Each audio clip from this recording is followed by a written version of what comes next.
کیا کبھی دریاؤں کو زندگی پر غور کیا؟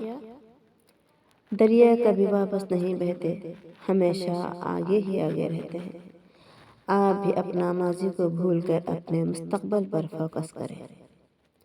دریا اپنا راستہ خود بناتے ہیں، لیکن اگر کوئی بڑی رکاوٹ سامنے آ جائے تو آرام سے اپنا رخ موڑ کر نئی راہوں پر چل پڑتے ہیں۔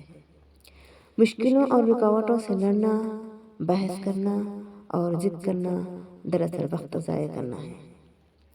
آپ گیلے ہوئے بغیر دریا پار نہیں کر سکتے۔ اسی طرح آپ کو دکھ سکھ کے ساتھ ہی زندگی گزارنا ہوگا۔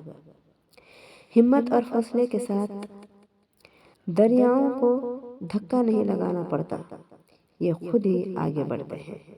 یعنی کسی کے سہارے کے بغیر اپنا کام خود کریں۔ جہاں سے دریا زیادہ گہرا ہوتا ہے، وہاں خاموشی اور سکوت بھی زیادہ ہوتی ہے۔ علم والے اور گہرے لوگ بھی پرسکون ہوتے ہیں۔ پتھر پھینکنے والوں سے الجھے بغیر دریا بہتے چلے جاتا ہے۔ روڑے اٹکانے والوں کی پرواہ کیے بغیر آپ بھی اپنی زندگی رواں دواں رکھیں۔ ایک بڑا دریا چھوٹی ندیوں، نالوں اور چشموں کو اپنے ساتھ ملنے سے کبھی منع نہیں کرتا۔ آپ بھی اپنا ظرف بلند اور نگاہ سر بلند کر کے تو دیکھیں کہ دریا جیسی ہماری زندگی ہو جائے گی انشاءاللہ۔